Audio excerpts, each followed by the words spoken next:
뉴스 시작합니다. 저는 동정민입니다. 북한이 새로운 형태의 군사 도발을 하겠다고 공식 선언했습니다. 전술 핵공격 잠수함을 처음으로 건조, 완성했다고 공개했는데요. 김정은 위원장이 진수식에 직접 참석해 과시했습니다. 사거리가 2,000km 달하는 미사일 10개를 실을 수 있는 잠수함을 만들었다고요. 다른 잠수함도 이렇게 개조를 하겠다는데 진짜 성능은 조금 더 지켜봐야 합니다. 다음 주 북러 정상회담을 계기로 러시아가 추가 관련 기술을 제공할까 봐 우려가 됩니다. 첫 소식 김민곤 기자입니다. 인공기 문양을 새긴 잠수함 한 척이 물속으로 들어가자 김정은 북한 국무위원장이 활짝 웃습니다. 북한이 정권 수립 75주년 구구절을 하루 앞두고 사상 첫 3,000톤급 전술핵 공격 잠수함 김군옥 영웅함 진수식을 공개했습니다. 우리 공화국의 건국 역사에 일찍이 가져오지 못하였던 우리식의 전술핵 공격 잠수함을 건조하여 김 위원장은 축하 연설에서 해군의 핵 무장화는 더는 미룰 수도 늦출 수도 없는 절박한 과제라고 강조했습니다. 그러면서 20여 척의 기존 잠수함을 전술핵 공격 잠수함으로 개조하고 향후에는 핵 추진 잠수함도 만들겠다는 계획도 드러냈습니다. 육지뿐 아니라 물속까지 전방위적인 핵 위협에 나선 겁니다. 얼마나 빨리 핵무장을 갖추는가, 다시 말해서 위력적인 핵 잠수함을 취역하는 것이 오늘인가 내일인가에 따라 운명적인 국사가 좌우되게 되어 있습니다. 북한의 잠수함 공개는 내일 북한 정권 수립일과 다음 주 예정된 북러 정상회담을 겨냥한 행보라는 분석이 나옵니다. 특히 전문가들은 북한이 러시아로부터 핵무기와 잠수함 관련 군사기술을 건네받을 경우 핵기술이 고도화될 수 있다는 우려도 내놓습니다. 채널A 뉴스 김민곤입니다. 김정은 위원장은 잠수함을 보면서 세상이 지금껏 알지 못한 새로운 공격형 잠수함 이렇게 만족해했는데요. 우리 군은 미사일을 실기는커녕 기본적인 항해가 가능할지도 의심하고 있습니다. 왜 그런 분석이 나오는지 전혜정 기자가 설명드립니다. 항해가 가능할지 기본적인 성능조차 의심스럽다. 북한이 공개한 새 전술 핵공격 잠수함 김군옥 영웅호에 대한 우리 군의 평가입니다. 이번 잠수함은 3,000톤급으로 기존 1,800톤 규모의 로미오를 개조한 것으로 추정됩니다. 비슷한 급인 우리 군의 도산 안창호함과 비교하면 통상 미사일 발사대는 선박을 조타하는 부분인 함교 뒤에 배치돼 있는데 북한은 사실상 함교에 발사대를 달았습니다. 전문가들은 잠수함 발사 탄도미사일 SLBM을 10개나 쏠 수 있다고 과시하기 위해 발사대 부분을 비정상적으로 키운 것으로 보인다며 미사일 발사 압력을 견디기엔 잠수함의 폭이 좁고 크기도 작아 사실상 운용이 쉽지 않다고 평가했습니다. 발사대를 그렇게 다 몰아놓고 하는 그런 거는 거의 처음 보는 거는 맞는 것 같습니다. 전술 핵 잠수함으로 보기에는 아직은 좀 이르다라고. 김 위원장은 최근 한미 연합훈련과 미국의 전략핵 잠수함 SSBN의 한반도 배치 등 한미를 겨냥한 것임을 숨기지 않았습니다. 핵 공격 잠수함이라는 수단이 이제는 파렴치한 원수들을 공포에 질리게 하는 위협적인 우리의 힘을 상징하게 되고 일각에선 정찰 위성 발사를 잇따라 실패한 김 위원장이 조급함을 드러냈다는 분석도 나옵니다. 채널A 뉴스 전혜정입니다. 이재명 민주당 대표 내일 소환을 앞두고 검찰은 압박 수위를 높이고 있습니다. 이 대표에게 김성태 전 쌍방울 회장이 쪼개기 후원금을 냈다는 의혹과 관련해 중앙선관위를 압수수색했습니다. 또 어제 이화영 전 경기부지사가 이재명 대표에게 보고한 적 없다는 자필 편지를 공개했죠. 검찰은 누가 불러준 대로 쓴 것 같다며 배후를 의심하고 있습니다. 손인혜 기자입니다. 이화영 전 부지사 측이 어제 공개한 자필 진술서입니다. 검찰의 압박 때문에 이재명 대표에게 쌍방울 대북송금 보고를 한 적이 없는데도 허위 진술했다는 내용입니다. 사법방해에 엄정 대응하겠다는 검찰은 진술서 작성 경위에 대해 들여다보고 있는 것으로 전해졌습니다. 하필 소환을 앞둔 시점에 이재명 대표에게 유리한 진술서를 쓰고 대중에 공개한 배경이 무엇인지 규명하겠다는 겁니다. 검찰은 누군가 불러주는 내용을 적은 게 아닌지 확인이 불가피하다고 판단한 것으로 알려졌습니다. 진술서 내용은 이 전 부지사 본인 재판에 유리할 게 없는 내용인데다 진술을 여러 번 뒤집으면 재판부 신뢰를 잃을 수 있습니다. 이 밖에 저로 자신을 지칭하는 통상의 진술서와 달리 제3자처럼 이화영이라고 4차례나 언급하는 점, 이 전 부지사가 평소에 쓰던 글과 문체가 다르다는 점도 의구심을 일으키는 대목입니다. 검찰은 자필 진술서 문장과 과거 검찰 조사를 받을 당시 이 전 부지사의 어투를 대조하는 작업을 벌일 것으로 보입니다. 검찰은 오늘 김성태 전 쌍방울그룹 회장이 이 대표에게 1억 5천만 원을 쪼개기 후원했다는 의혹과 관련해 중앙선관위를 압수수색했습니다. 채널A 뉴스 손인입니다. 여당인 국민의힘도 김만배 씨 허위 인터뷰 의혹에 배후 공세에 집중하고 있습니다. 민주당이 배우라고요. 김 씨 인터뷰 보도 이후에 민주당 의원이 SNS에 관련 글 65건이나 올렸다가 나중에 일부 슬그머니 삭제를 했다는 겁니다. 홍지은 기자입니다.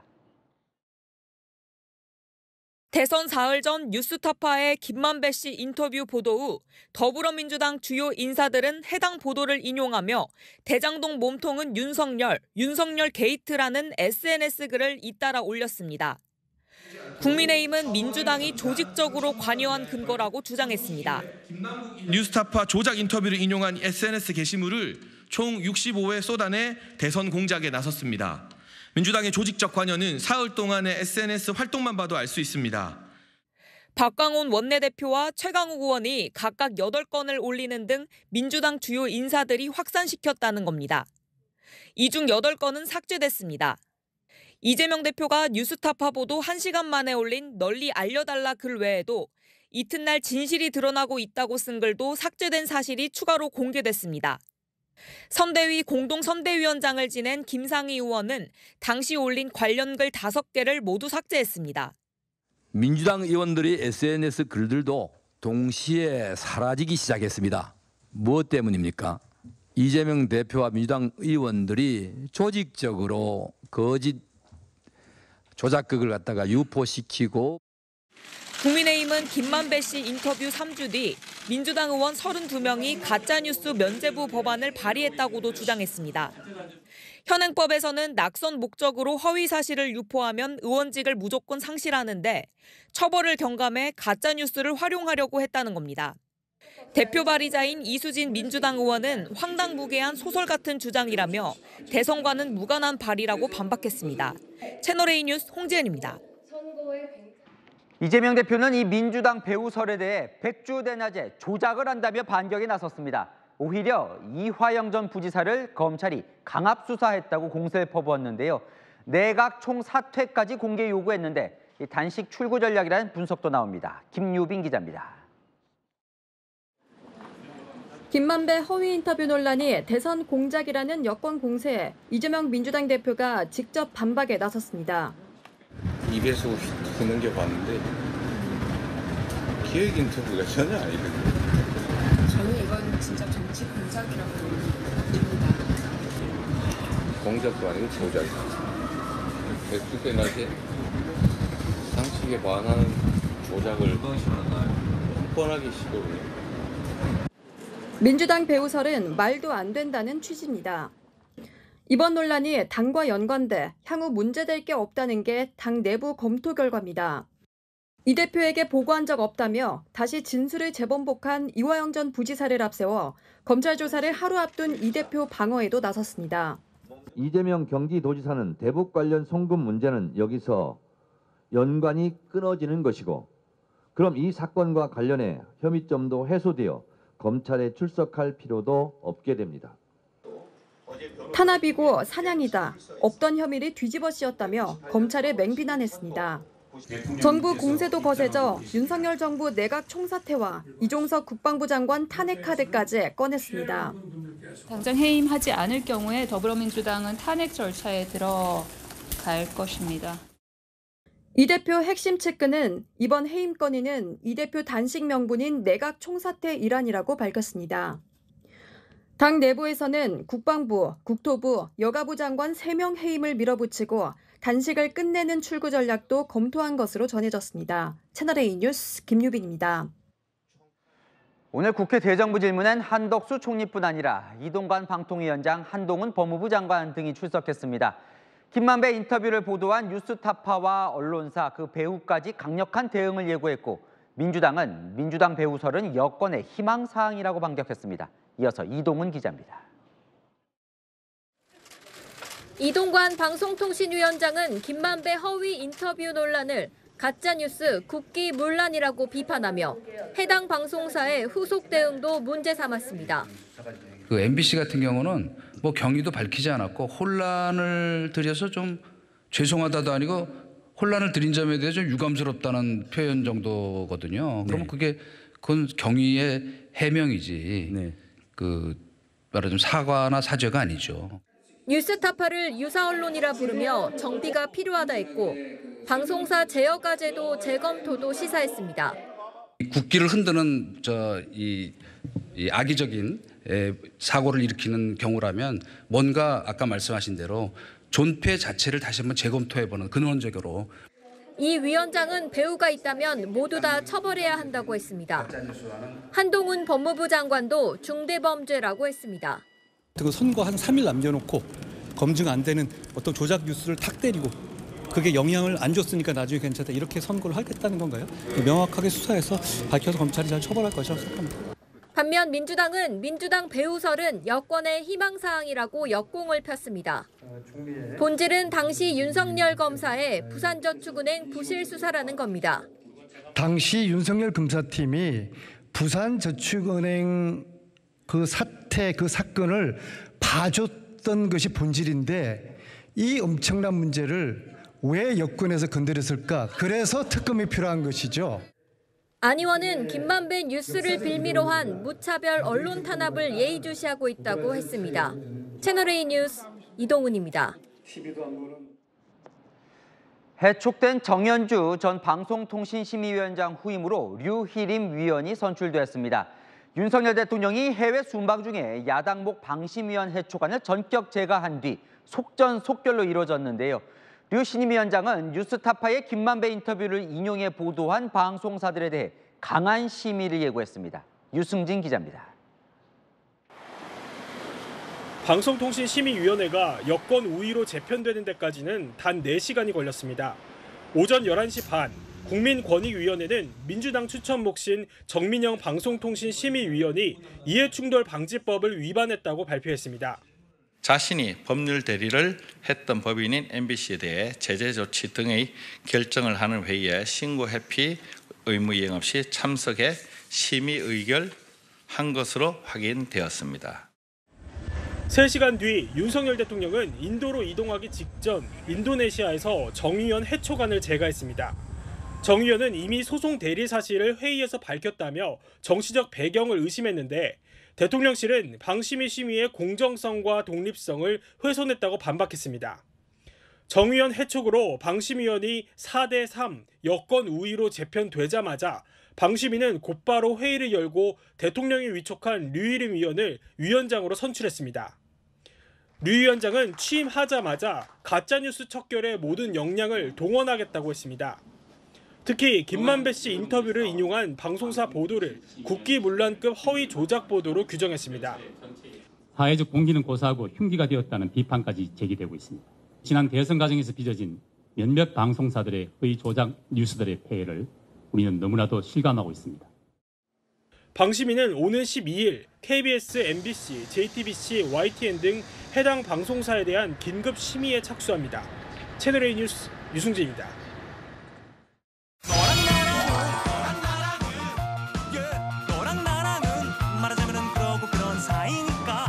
정치부 윤수민 기자와 여랑야랑 시작합니다. 첫 번째 주제 보여주시죠.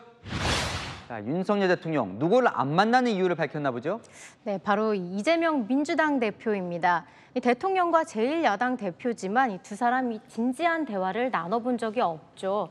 오늘 한덕수 총리가 대통령이 이 대표를 만나지 않는 이유를 처음으로 밝혔습니다. 대통령의 반응은 어땠습니까?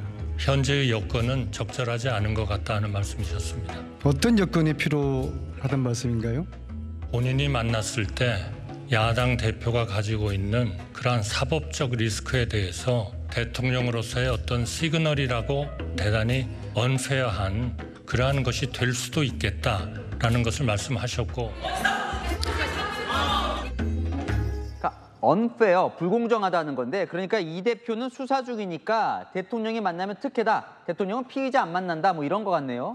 네, 이 대표가 1년 동안 만나자고 했는데도 이 답이 없었는데 그 이유가 처음으로 구체적으로 나온 겁니다. 윤석열 대통령께 영수회담을 요청드립니다.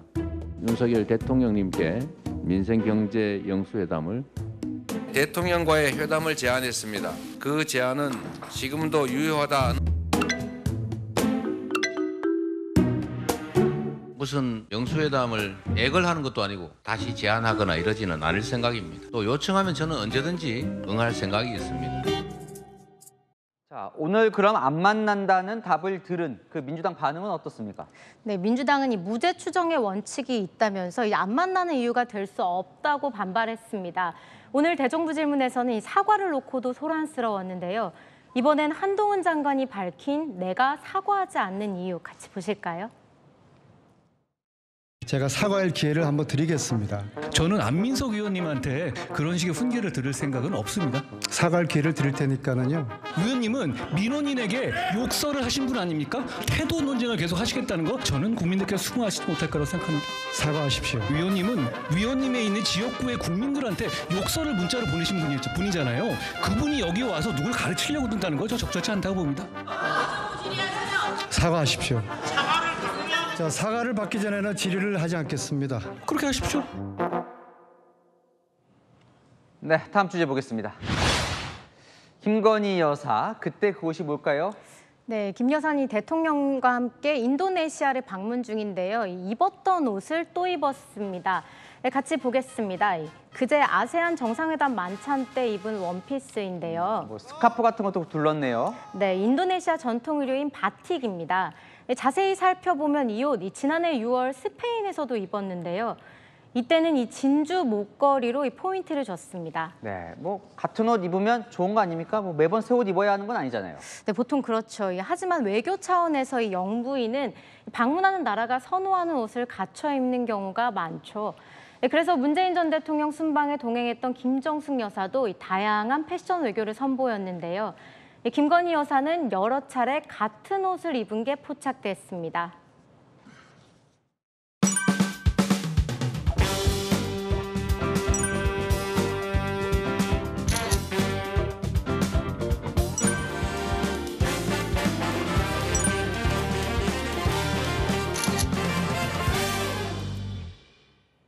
네, 뭐 같은 옷을 입는 특별한 이유가 있다나요?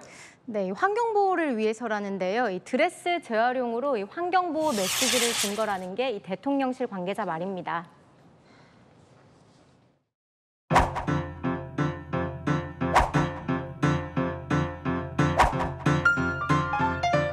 최근에 해외 순방을 다니다 보니까 해외 정상들께서 한국 디자인 또는 한국 문화 또는 한국 패션에 대해서 지속적으로 저한테 여쭤보시고 외교에 어긋나지 않는다면 같은 옷 입으면 나쁠 게 없죠. 한 번, 두 번 말고 세 번, 네 번 봐도 좋겠네요. 네, 지금까지 야랑야랑이었습니다. 다음 소식입니다. 요소수 대란 기억하시죠? 이런 혼란이 또 시작될까 비상입니다. 중국의 비료업체 일부가 요소 수출을 줄이면서입니다. 정부는 차량용 요소수엔 문제가 없다고 밝혔습니다. 안건우 기자입니다. 중국 정부가 요소 수출을 제한했다는 외신 보도에 정부가 긴급 브리핑을 열었습니다. 수출 통제를 하지 않았다는 중국 정부의 입장을 확인했다고 밝혔습니다. 수출이 제한된 건 2021년 요소수 대란을 불러온 차량용이 아니라 비료용이며 중국 비료업체 한 곳이 자체적으로 수출을 축소한 것이라고도 설명했습니다.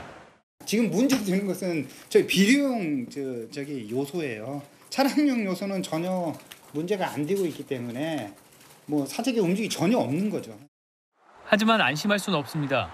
요소 수출 제한이 차량용으로 번질 가능성을 배제할 수 없기 때문입니다. 정부 관계자는 중국이 요소 수출을 제한한다면 비료용에만 국한될 거라 볼 수 없다며 예의주시하고 있다고 밝혔습니다. 문제는 중국 의존도입니다. 비료용은 중국 의존도가 2021년 65%에서 올해 17%까지 낮아졌지만 차량용을 포함한 산업용 요소는 90%로 더 높아졌습니다. 사재기가 없단 정부 말과 달리 온라인 커뮤니티에선 웃돈을 주고 5통 주문했다는 글이 달리며 사재기 조짐이 나타나고 있습니다. 지금 사재기가 너무 많이 일어나가지고 오늘 10배, 20배 가격이 올랐었잖아요. 일단 사놓고 보자라는 생각들을 하고 계신 것 같아요. 정부가 2달치 차량용 요소를 확보하고 있다며 진화에 나섰지만 2년 전 악몽을 떠올리는 화물차주들의 불안감은 가시지 않고 있습니다. 채널A 뉴스 안건우입니다. 중국과 미국의 기술 패권 전쟁에서 중국의 본격적인 반격이 시작됐습니다. 미국의 제재를 비웃듯 중국 화웨이는 첨단 반도체를 탑재한 스마트폰을 출시했습니다. 또 공무원들에겐 아이폰은 사용하지 말라는 금지령까지 내렸습니다. 신선미 기자입니다. 지난달 말 화웨이가 내놓은 최신 스마트폰입니다. 한 IT 업체가 분해를 해봤더니 7나노 시스템 반도체와 SK 하이닉스가 제조한 메모리 반도체가 발견됐습니다. 미국 정부가 2019년부터 화웨이에 미국 기술을 활용한 반도체와 장비를 수출하지 못하도록 강도 높은 제재를 하면서 3년간 신제품을 내지 못했는데 이 제재가 무력화된 겁니다. 스마트폰 두뇌에 해당하는 7나노급 시스템 반도체를 만든 건 중국 SMIC였습니다. 14나노 이하 첨단 장비 수입이 막힌 상황에서도 초미세 공정 반도체를 만들어낸 겁니다. SK 하이닉스의 첨단 반도체는 중국 브로커를 통해 화웨이에 우회적으로 흘러갔거나 화웨이가 규제 전 재고를 대거 확보했을 것이란 분석이 나옵니다. SK 하이닉스는 미국 제재 이후 화웨이와 거래하지 않고 있다며 경위 파악에 들어갔습니다. 이와 함께 중국 정부는 최근 자국 공무원들에게 애플 스마트폰 사용 금지령을 내리며 추가 반격에 나섰습니다. 애플 매출에서 중국이 차지하는 비중은 약 20%. 애국 소비 흐름에 판매 감소 우려가 제기되면서 애플 주가는 지난 이틀 동안 약 6%가 떨어졌고 시가총액 1,897억 달러, 우리 돈으로 약 253조 원이 날아갔습니다. 이에 미국 내에서는 중국에 대해 첨단 공정뿐 아니라 모든 미국산 반도체 기술 수출을 중단해 제재 강도를 높여야 한다는 목소리가 나오며 미중 갈등이 격화될 조짐이 일고 있습니다. 채널A 뉴스 신선미입니다. 최근 교사 사회에 비극이 계속되고 있습니다. 대전에서 40대 초등학교 교사가 극단적 선택을 했는데요. 유족들은 4년 동안 악성 민원에 시달려왔다고 전했습니다. 배유미 기자입니다. 유족들 오열 속에 조문객들의 발길이 이어집니다. 40대 교사 A씨의 빈소입니다. 지난 5일 자신의 집에서 쓰러진 채 발견돼 병원으로 옮겨졌지만 끝내 어제 저녁 숨졌습니다. 지난 2019년 대전의 한 초등학교 1학년 담임을 맡으면서 A 교사의 고난은 시작됐습니다. 일부 학생들이 다른 친구를 괴롭히는 걸 막고 훈육하자 해당 학부모들이 아동 학대라며 고소한 겁니다. 중교생 앞에서 모욕을 줬다거나 교장 선생님을 모시고 가는 그 사이에 혼자나 두자나 악의에 의한 학대 이런 식으로. 다른 학부모는 수업 시간에 껌을 씹는 아이를 막은 걸 문제 삼았습니다. 엄마가 이제 연락이 와서는 왜 애들 다 문 앞에서 그렇게 모욕을 줬냐. 우리 애는 공도 안 씹었는데 지우개 씹었는데. 1년 넘는 법적 공방 끝에 무혐의 처분은 받았지만 아동학대를 제기했던 학부모들은 폭언과 악성 민원을 멈추지 않았다고 합니다. 코로나 시국에 방역 선생님을 또 하거든요. 또 전화가 아침에 와서는 그 선생님 당장 치워라 이렇게 이야기했다고. 정신과 치료까지 받으며 4년간 악성 민원을 버텼지만 최근 서희초 교사 사망 사건을 접하고 과거 고통이 떠올라 괴로워했던 걸로 전해졌습니다. A 교사는 숨지기 직전까지 매주 교사 집회에 나갔습니다. 점점 사람은 많아지고 목소리는 커지는데 교육부에서 대책을 냈는데 그 선생님들은 이전하고 전혀 다른 것들 이런 것들이 자꾸 쌓여가면서 힘들고 지나가느냐. A 교사가 재직 중이던 학교는 오늘 단축 수업을 진행했습니다. 교정에도 안타까운 희생을 애도하는 근조 화환이 줄지어 놓였습니다. 이런 가운데 생전 장기 기증 의사를 밝힌 고인의 뜻에 따라 화상 환자 100여 명에게 긴급 피부이식이 이루어질 예정입니다. 채널A 뉴스 배유미입니다. 사망사고를 낸 뒤 자리를 뜬 70대 운전자가 차를 고치러 정비소에 갔다가 덜미가 잡혔습니다. 차를 본 정비사가 뺑소니를 직감한 겁니다. 정비사는 운전자를 설득해서 블랙박스 영상을 확인한 뒤에 자수를 권유했습니다. 최재원 기자입니다. 승합차 앞유리가 큰 충격을 받은 듯 깨져 있습니다. 전조등과 범퍼도 깨지고 찌그러졌습니다. 어제 오전 9시쯤 경기 광주시의 한 정비소에 70대 남성이 승합차 수리를 맡겼습니다. 어디다가 사고가 났습니까? 라고 여쭤봤을 때 뭐를 받았는지, 가드레일을 받았는지 뭐를 받았는지 모르겠다, 이런 말씀을 하셨어요. 블랙박스 영상이 있으면 영상을 보면서 한번 확인하시는 게 좋겠다라고 권유를 드렸고. 사고가 의심됐던 정비소 직원은 운전자를 설득해 블랙박스를 함께 확인하고는 깜짝 놀랐습니다. 불과 3시간 전 사람이 치이는 모습이 담겨 있었던 겁니다. 새벽이니까 컴컴했고 2차선 도로의 안쪽으로 걷는 모습이 보이더라고요. 자세히 보면 사람이라는 거는 알 수 있는.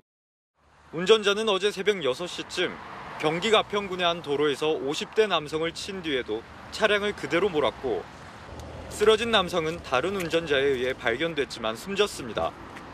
직원은 운전자에게 자수를 권한 뒤 운전자가 동의해 112에 신고했다고 밝혔습니다. 경찰은 남성을 긴급 체포하고 뺑소니를 친 뒤 몰래 차를 고치려 했는지 등을 조사하고 있습니다. 채널A 뉴스 최재원입니다. 아파트 11층에서 주민들을 겨냥해서 비비탄을 쏜 남성이 붙잡혔습니다. 1년 전부터 이런 일이 반복됐다고 합니다. 그의 집에서는 다른 모의 권총도 발견됐습니다. 김지윤 기자의 보도입니다. 창문 너머로 고개를 내밀어 밖을 주시하는 남성. 모의 소총을 어깨에 대고 무언가를 겨냥하기도 합니다. 아파트 11층에서 비비탄 총알을 쏘는 모습을 주민이 찍은 겁니다. 쏘는지 몰라가지고 내가 소리를 질렀어요. 야, 그러고 소리를 질러가지고 우리 주민이 본 거야. 그 맞은편 아파트에서 쏜다는 건 난 상상도 못했어요. 남성의 집에서 60m 정도 떨어진 아파트 주차장입니다. 세워진 차량 아래나 화단 곳곳에 이렇게 비비탄 총알 수십 개가 떨어져 있습니다.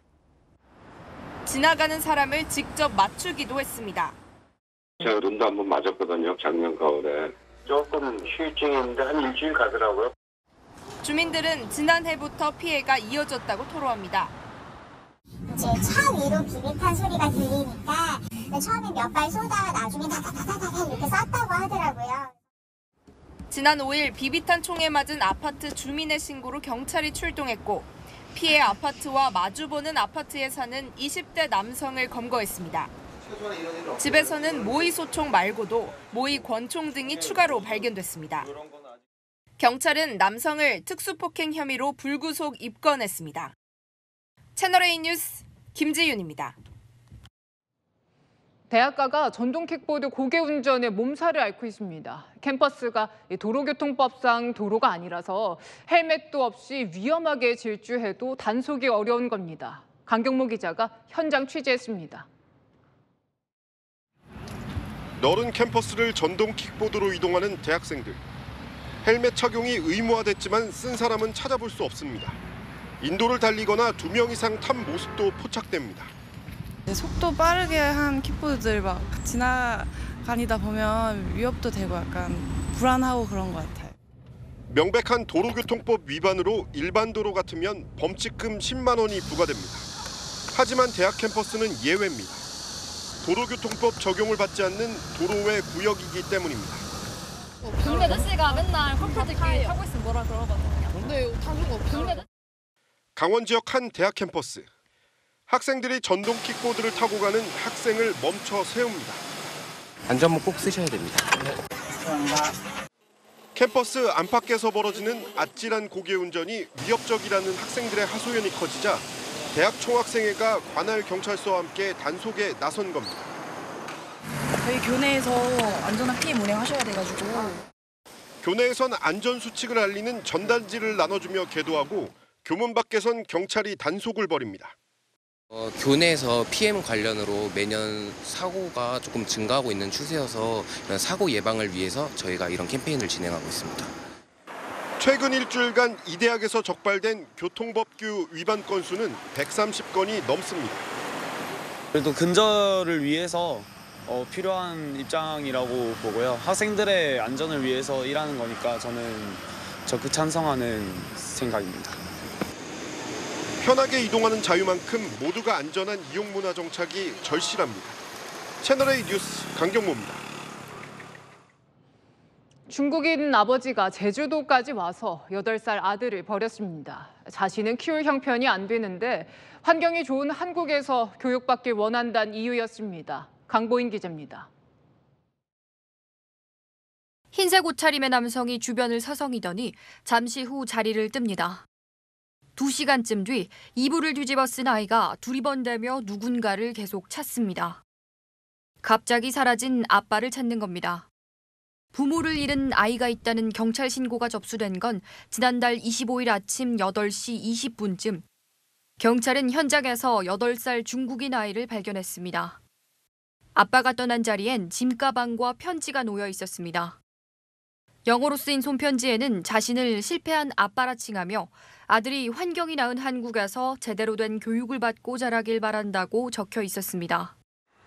아빠 추적에 나선 경찰은 아동보호시설 상담사로 위장해 보호자의 신원 파악이 필요하다는 설득에 나타난 아빠를 긴급 체포했습니다. 조사 결과 아빠는 아들과 함께 지난달 14일 무비자로 제주에 들어왔습니다.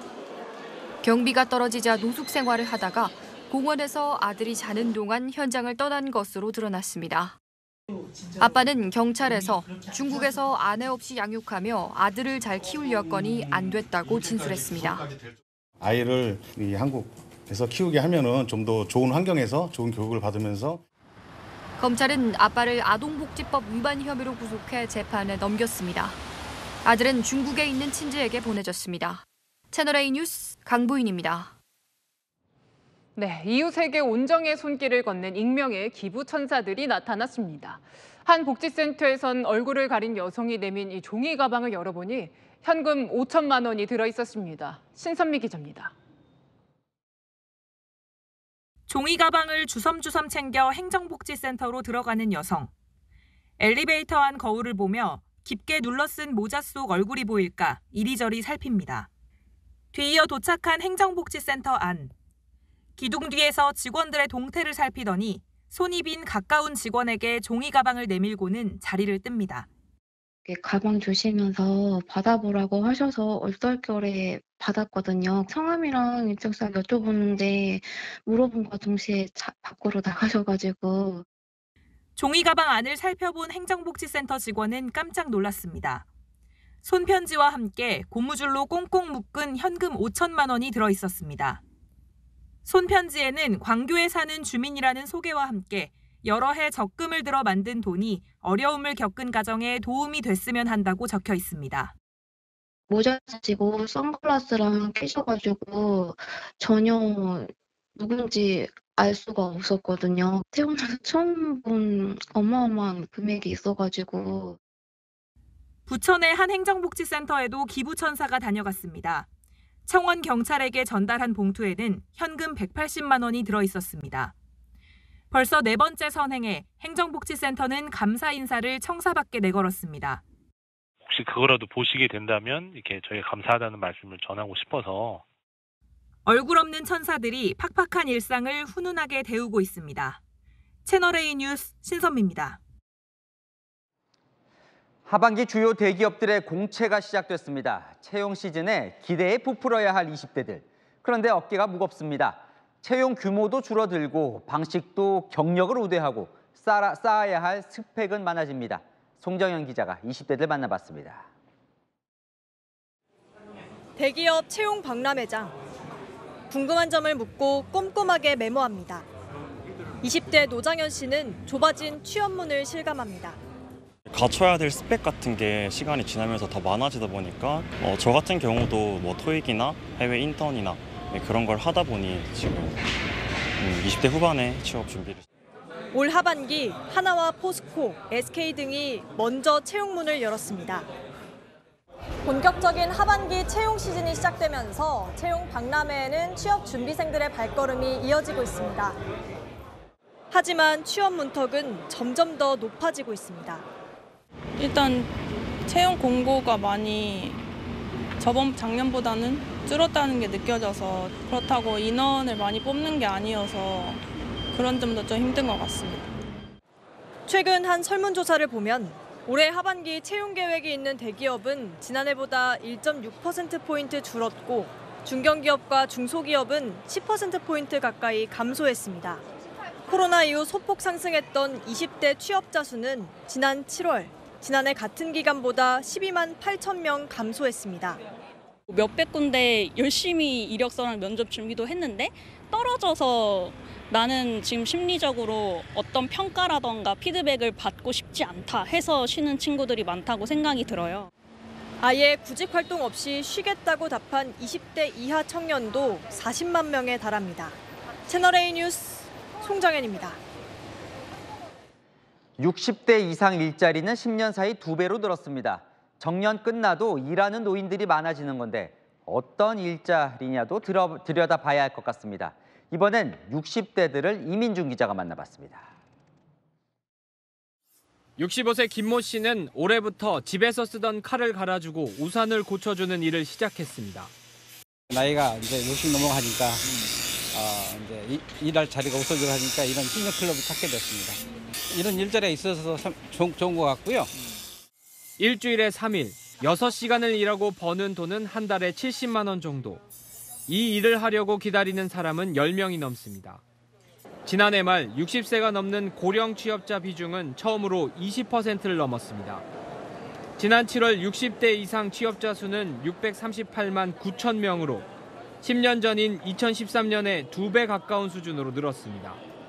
하지만 60대 일자리는 정부가 공급하는 공공일자리가 대부분, 일반 일자리도 단순 노무직이 많습니다. 안 없어요. 경비, 청소, 주차 관리줘야 되고 없어요. 그냥 부동산이에요. 원래 이렇게 힘들어요. 기술직 출신은 취업 가능성이 그나마 높지만 사무직 출신들은 취업문이 더 좁습니다. 지금 60년대생들이 한 860만 명 된다고 하는데 그분들이 갈 데가 없는 거예요. 그래서 기존의 그런 경력들을 살려서 뭔가 이렇게 활동하기에는 쉽지는 않은 상황이에요. 정부는 내년 노인 일자리를 더 늘리겠다고 밝혔는데 경력과 경험을 살릴 수 있는 좋은 일자리를 늘리는 것이 시급하다는 지적입니다. 채널A 뉴스 이민준입니다. 한국에도 유명한 일본 대형 연예 기획사 자니스 창업자의 성추문 의혹에 일본 사회 전체가 반성문을 쓰고 있습니다. 이 창업자가 소속 연습생을 50년 넘게 성추행했다는 의혹, 처음으로 인정한 소속사도 이 보도에 소홀했다는 공영방송 NHK도 사과했습니다. 이기상 기자입니다. 고개 숙인 일본 대형 연예기획사 자니스 임원들. 4년 전 사망한 소속사 창업자 자니 기타가와가 50년 이상 연습생들을 상습 성추행했다는 의혹을 처음으로 인정하고 사과했습니다. 性加害はあったと認識しております。被害者の皆様に心よりお詫び申し上げます。 자니스는 스마 마라시 등 남성 아이돌 스타들을 잇따라 배출하며 일본 대표 연예 기획사로 군림해왔습니다. 하지만 창업자 자니는 우월한 지위를 이용해 10대 연습생들을 성추행했습니다. 소속사 측이 기자회견에서 밝힌 피해자 규모는 1000여 명.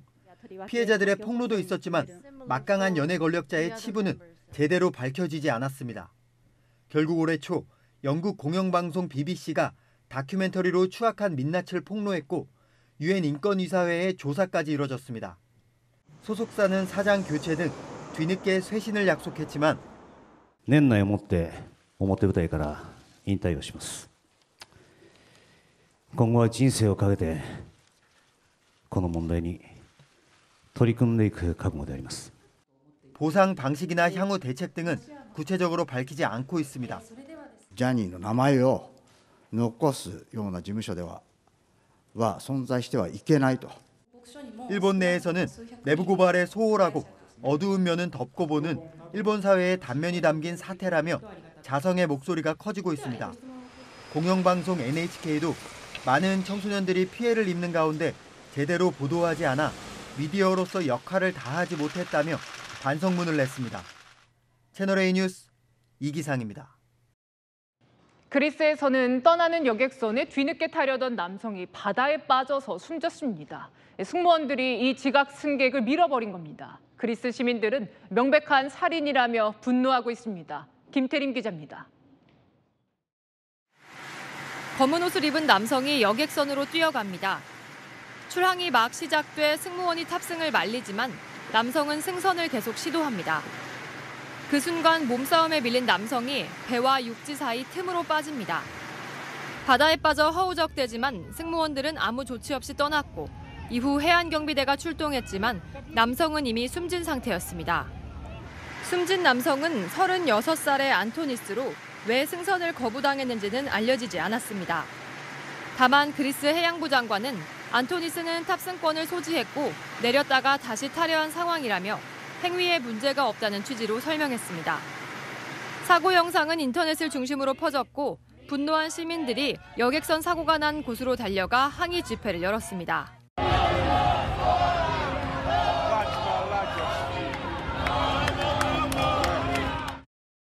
그리스 총리까지 나서 무책임한 행동과 무관심이 이 남성을 죽음에 이르게 했다고 직접 비판했습니다.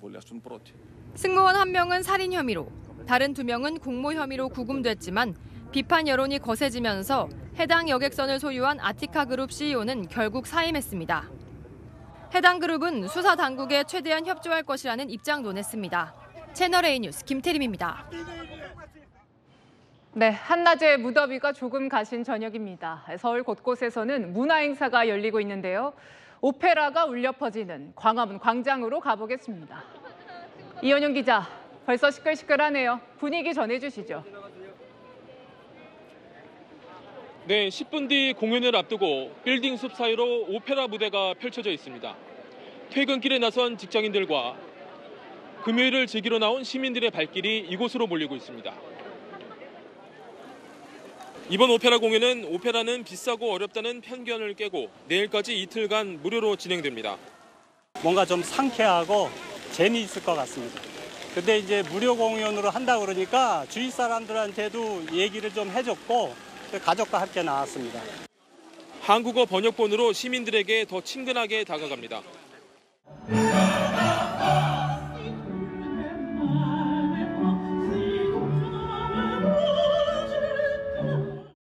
리허설을 진행하는 내내 굉장히 기쁜 마음이었고 아마 특별한 그런 시간이 될 것 같습니다.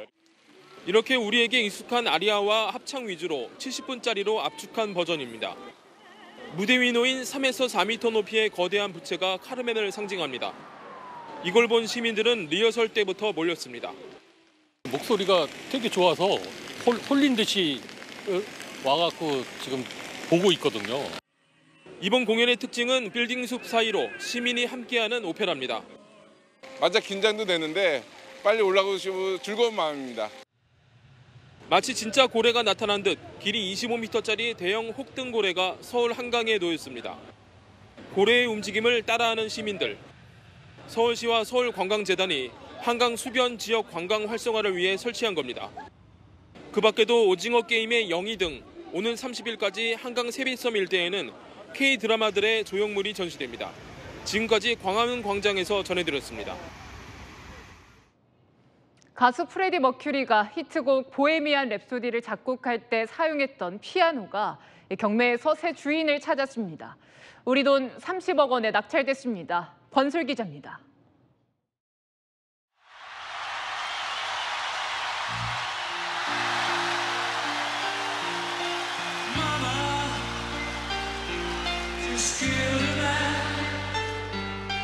피아노 멜로디가 어우러진 퀸의 대표곡 보헤미안 랩소디입니다. 프레디 머큐리가 이 곡을 작곡할 때 사용한 그랜드 피아노가 경매에 나왔습니다. 낙찰가는 우리 돈 약 30억 원. 연인이자 상속인인 메리 오스틴이 머큐리 사망 32년 만에 유품들을 내놓은 겁니다. 그중엔 영국 항공사 종이에 작성한 보헤미안 랩소디 자필 초안도 있는데 23억 원에 팔렸습니다. 후렴구 가사와 보헤미안과 몽골리안 중 제목을 고민했던 흔적이 고스란히 남아 있습니다. 알록달록 화려한 왕관과 망토가 나오자 함성이 터져나오고 Freddie wore this regal attire at the end of every The Magic Tour gig, which ended with Queen's very last live show together at Knebworth in 1986. 8억 3천만 원에 낙찰받은 사람은 두 손을 치켜들며 기뻐합니다. 머큐리가 사망할 때까지 살았던 집의 대문과 엘튼 존이 선물한 다이아몬드 반지 등도 경매에 나왔습니다. 유품 경매에 대한 의견은 분분합니다. 특히 일부 팬들과 동료 퀸의 기타리스트 브라이언 메이는 프레디의 소지품들이 영원히 흩어지는 게 너무나 슬프다며 안타까워했습니다. 이번 경매의 전체 수익금은 우리 돈 183억 원이 넘을 걸로 보입니다. 수익금의 일부는 머큐리 피닉스 트러스트와 엘튼 존 에이즈 재단에 기부될 예정입니다. 채널A 뉴스 권솔입니다. 세계적인 아트페어와 국내를 대표하는 미술 장터가 동시에 문을 열었습니다. 해외 유명 작가들의 작품이 줄줄이 상륙하자 MG 컬렉터들이 모여들었습니다. 박건영 기자가 다녀왔습니다.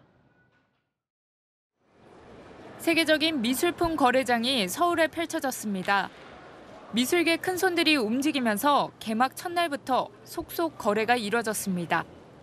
호박으로 유명한 일본 작가 구사마 야요이의 작품은 77억 원에 팔렸습니다.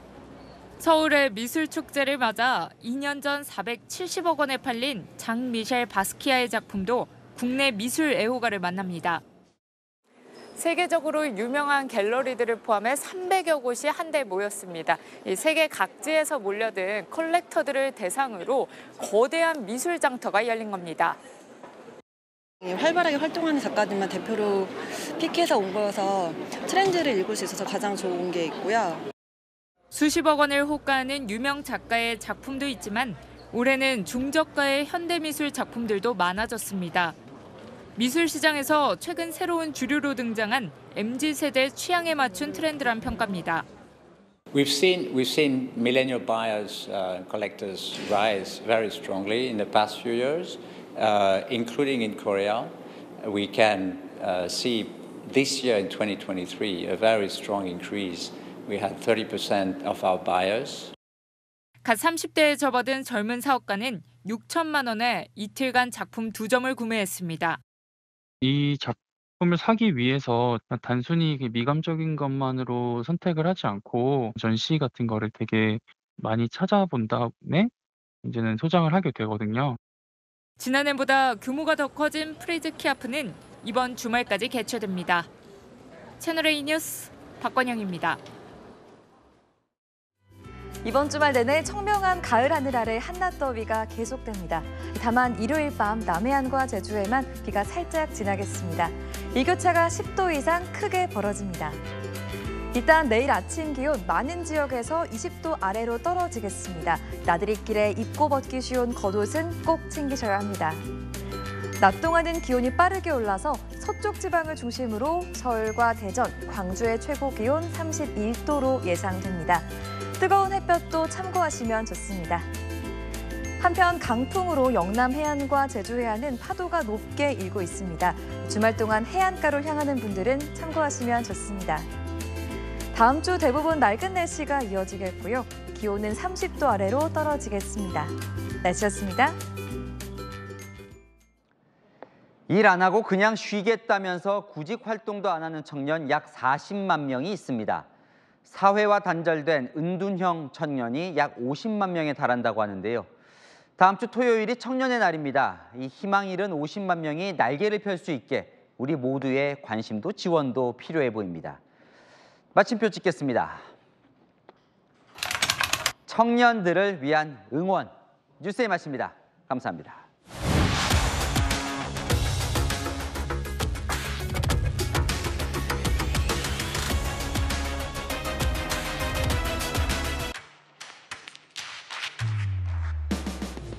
당신의 아침을 여는 보이는 라디오, 정치 시그널.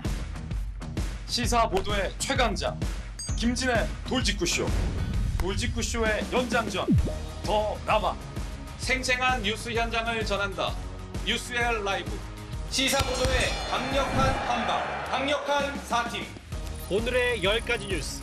대한민국 대표 뉴스쇼, 뉴스 탑10. 오전 8시부터 하루를 함께하는 채널A 시사보도 9월 4일부터 출격!